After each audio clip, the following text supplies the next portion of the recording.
So we're on video number 12. This is where anyone who's been following my video series gets a bit freaked out because there's been a lot of changes from like 8, 9, 10. Even I've been kind of shocked with the last couple of jumps and how different the room is. So I'll try and explain what's been going on. The biggest thing you'll notice is there are actually five huge curtains around the room.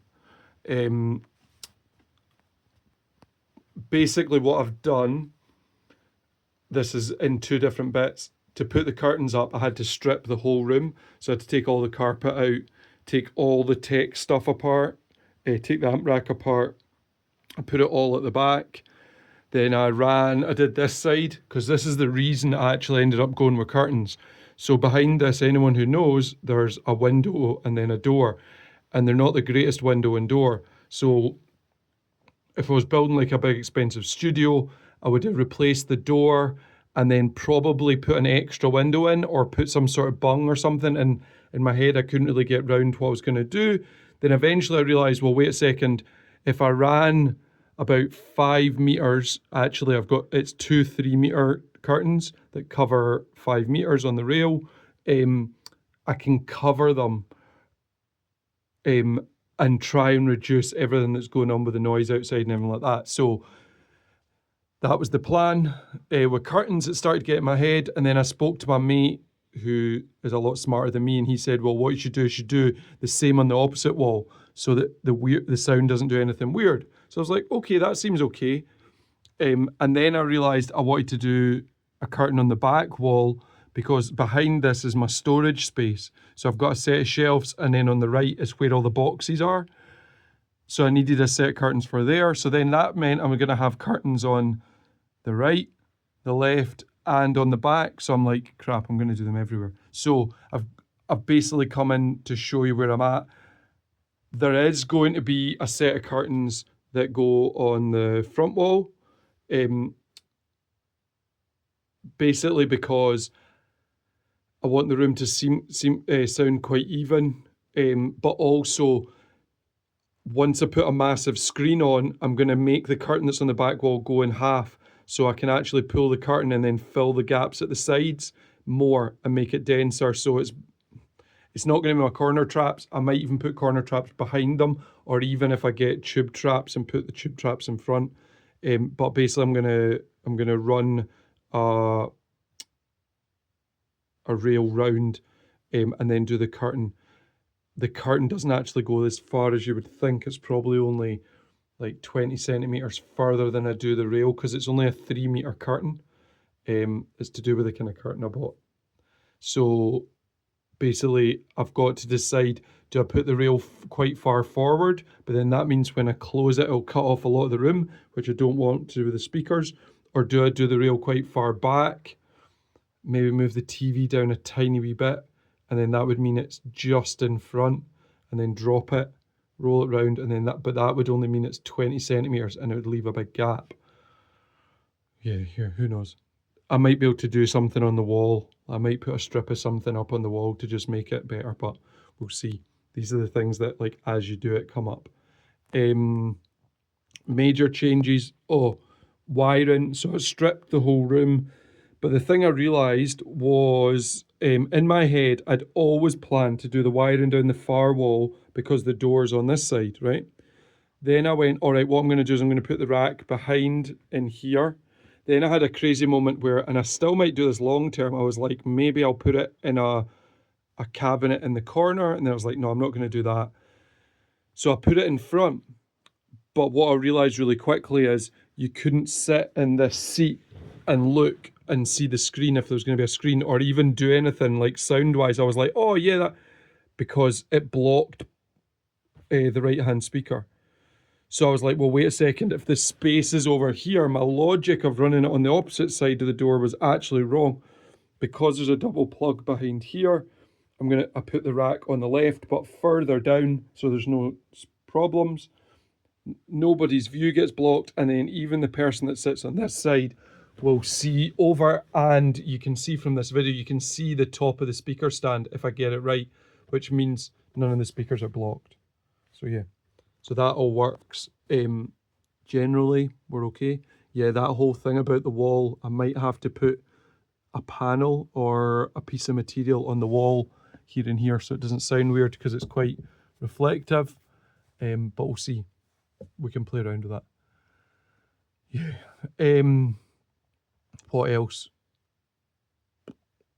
Probably. So tech wise, there's only one development, but then I'll explain. So I bought a sub. I got an SVS SB1000 Pro. It's great. It comes with an app. It's decent. It's not a world changer. It's not like, oh my goodness, shake the place to death. I've been playing. I had one session of proper playing with it, and then I sat down. What I do when I'm building my room is I have chat conversations with ChatGPT, and ask it questions, and it throws stuff back at me, and it actually threw a bunch of stuff that I hadn't really considered. So I'm going to have another session, maybe tomorrow or over the weekend, because this is Thursday night, where I work out. I'd been corner loading it, and it said, yeah, corner loading's great for volume, but it's not great for time alignment. So if you're having certain problems, maybe you want to try and time align it so you can play around with it. So I'm going to just basically have do I want to do put it in the seat? I can put my sub here and then move around. A lot of guys who are really good say that kind of works, but kind of doesn't. So I'm going to put it in the right-hand corner on the far side from the rack. So the question is, do I put it in the corner and corner load it, but then it'll be a bit boomier, but does that matter? Or do I move it forward and keep it in line with the speaker, which a lot of home cinema guys do, because they put it along the wall a lot more than hi-fi guys do, where obviously hi-fi guys bring their speaker out. So if I put it in line, will there be enough space, which is a big question, and will it make it sound tighter? Basically, when I was listening to live music, the sound wasn't that tight. It was kind of boomy, and I played around with the phase and I didn't like it. So, but I've still come up with that. So yeah. Yeah, that's where I'm at. So tomorrow in the morning, I'm going somewhere to look at more tech stuff for the room. But then later on, either late morning or through the afternoon, I'll put this all back together.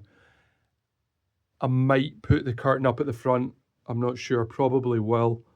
But it means I've got to cut the curtain, which someone at my work luckily showed me how to do, how you cut curtains. Did you know material in curtains goes with the thread, which means if you cut a tiny little hole at the bottom, you can then pull it apart and it'll tear in straight lines. Who knew, eh? So basically that's how you do it. You just chop a bit at the top or the bottom, and then you don't put too much force on the join. Put your hands quite far apart and then pull it, and it'll do a clean cut. If you put them too close to the edge while you pull it apart, then sometimes it'll pull the threads. So there you go. Straight, it tears with the thread. So you just do a little tester first time, and then once it shows it's doing it, you can just cut blackout material or any sort of curtains. Probably for guys that are watching this, it's more relevant if you're making acoustic panels. But yeah, it tears straight. The last thing for the video is future development. So the next couple of stages. Tomorrow, like I said, I'm going to look at some tech stuff. So one of the things I'm going to look at is TV screens. I'm going to go and look at TV screens and what's going on. I've had a couple of chats with people who have given me advice where to go. There's a big showroom near me, so I'm going to go and just see in person. Like, basically, the last place I went didn't have any of the size I want, so I need to see how daunting it is, how good quality they are in that size, and then which ones I want to look at and think about getting. And then the other one that's this is the hi-fi geek in me. I was having problems with power cables. I've always been a cheap Chinese power cable guy. I've probably got 6, and they're all in that cheap bracket. None of them are expensive. I've never really gone with, I think one of them, I did a Google on the best brands to buy, and I spent like 35 or 40 quid on one during COVID, and I bought the right one, and I was like, oh, this is really nice. I used it with my amp. Oh yeah. But basically I was having problems with my power cables. So I started doing some research into, well, if I'm going to do all this stuff in my room, maybe the best thing to do is just invest in one or two or whatever, three or four, I don't know, professional power cables. Now, I'm not talking audiophile, spend a fortune, sink the boat, can't afford my mortgage style power cables, because some of the guys are spending 400, 500, £1,000 on a power cable, and you're like, no, I'm not even spent that on components. So, no.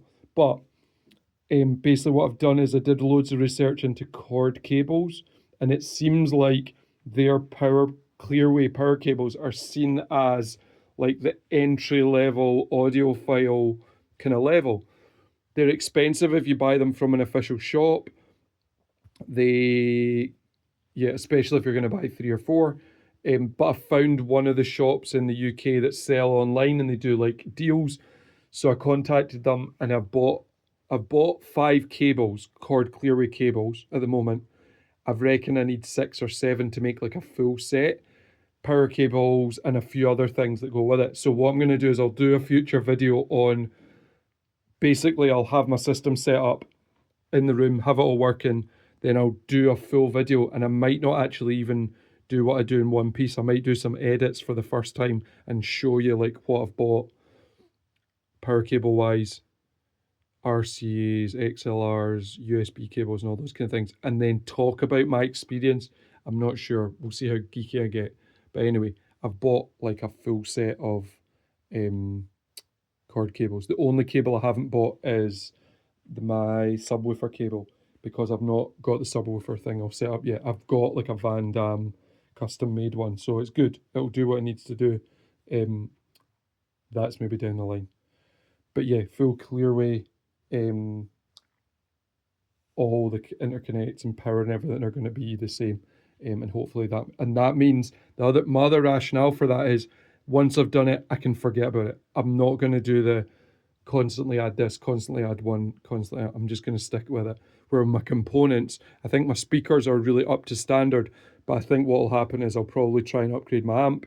I might then, if I'm super happy and I've got to that point, I might then look at all the other bits.